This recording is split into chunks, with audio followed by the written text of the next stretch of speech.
Jadi, Rizky mendekati Putri. Dia mengangkat tangannya dan meletakkannya di bahunya, dengan lembut mendorongnya ke dalam pelukannya. Saat tangannya menyentuh tangannya, Putri ingin mematahkan tangannya. Tapi jika dia melakukannya, kemampuan aktingnya sepanjang sore ini akan sia-sia. Dia memutuskan untuk mengizinkannya memeluknya sebentar. Lagi pula, dia mengenakan pakaian tebal, jadi dia tidak bisa memanfaatkannya. Namun, beberapa saat kemudian, tangan Rizky tiba-tiba bergerak lebih jauh. Dia menyentuh pinggangnya dan bahkan tanpa malu-malu memegangnya. Putri mengertakkan gigi dan berkata pada dirinya sendiri untuk menahannya. Saat dia akan meledak, Rizky mengambil tangannya. Dia memandangnya dan berkata dengan penuh kasih sayang, "Putri, kakak David yang kamu cari ada di depanmu." "Aku kakakmu David." Dia pikir kemampuan aktingnya juga tidak terlalu buruk. Jika dia tidak bertemu dengan saudara David yang asli sebelumnya, kemungkinan besar dia akan tertipu. Dia akhirnya secara salah mengakui bahwa dia adalah kakaknya David. Apa yang akan dia lakukan selanjutnya?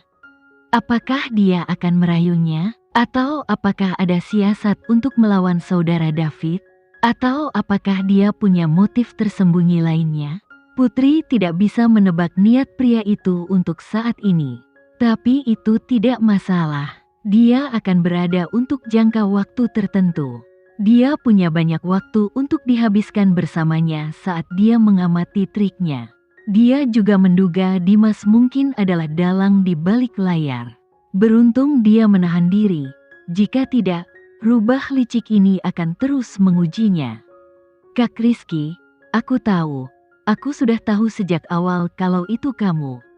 Saat ini, dia seharusnya melemparkan dirinya ke pelukan kakak David, tetapi kakak David ini palsu. Dia penipu, jadi dia menolak berada di dekatnya. Apa yang harus dia lakukan? Dia tahu dia perlu bersikap bahagia dan dekat.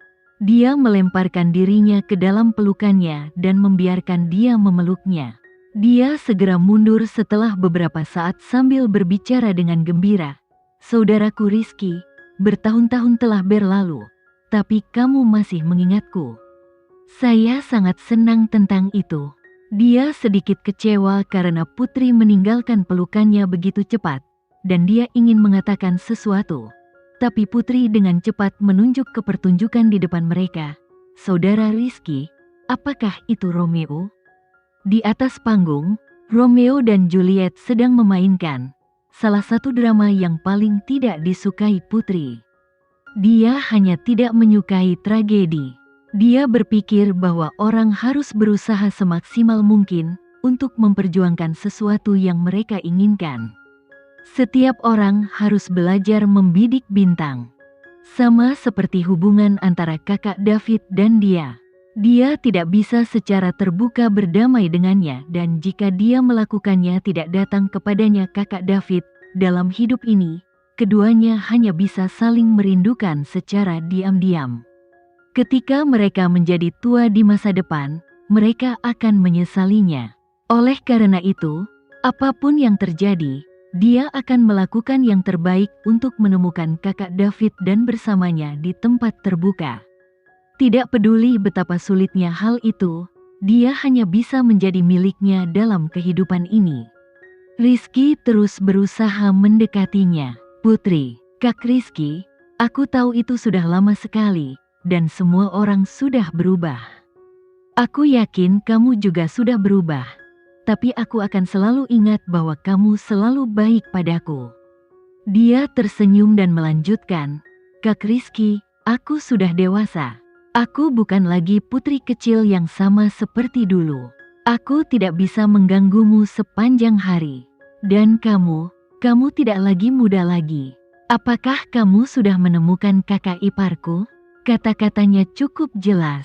Bahkan jika dia berpura-pura menjadi saudara laki-lakinya David, dia mengatakan kepadanya bahwa mereka sudah dewasa sekarang.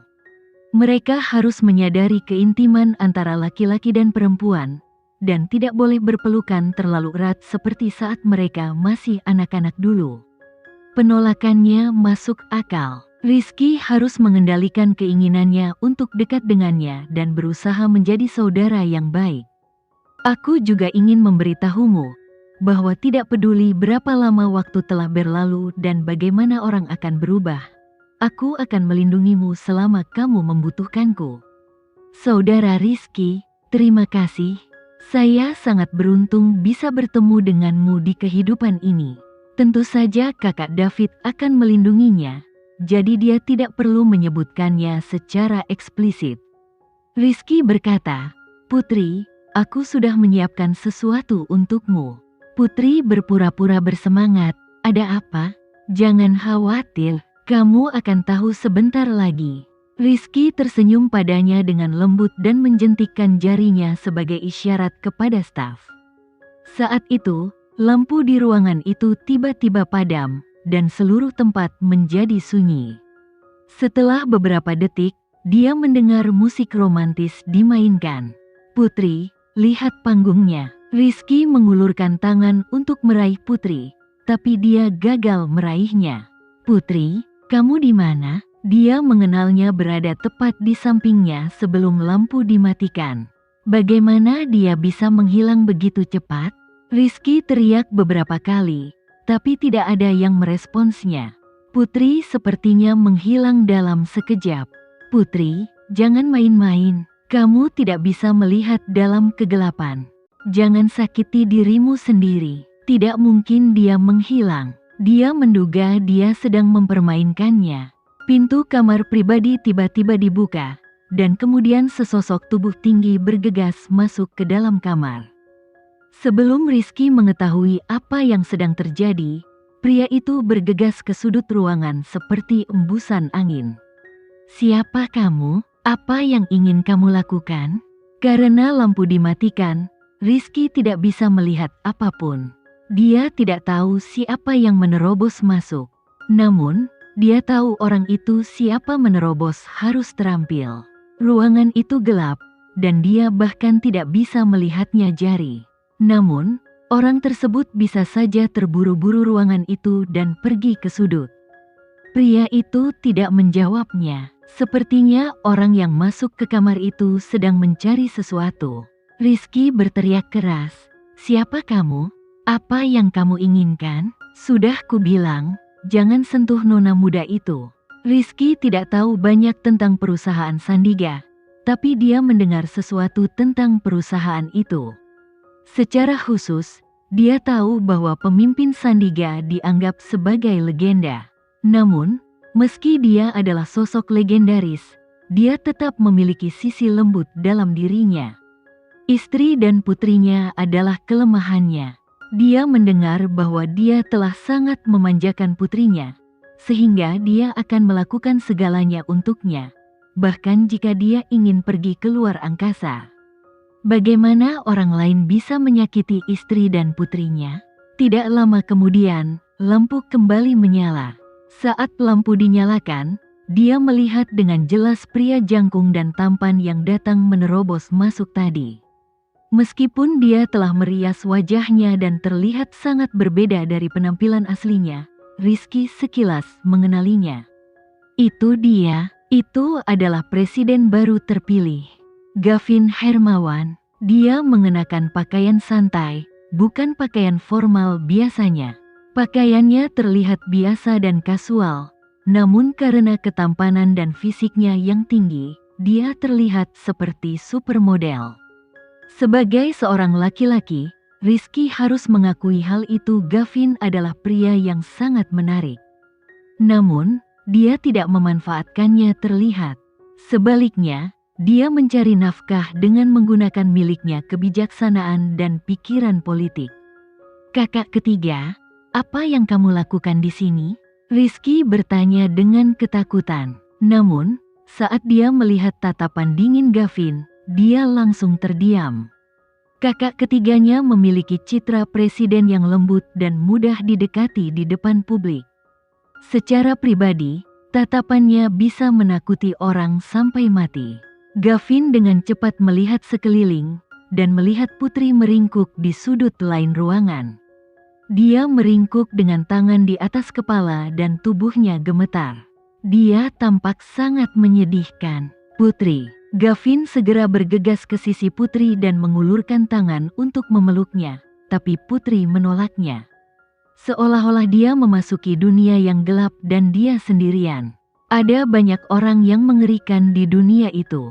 Mereka akan menyakiti dan memarahinya. Sebagai seorang gadis kecil, dia tidak berdaya dan tidak berdaya.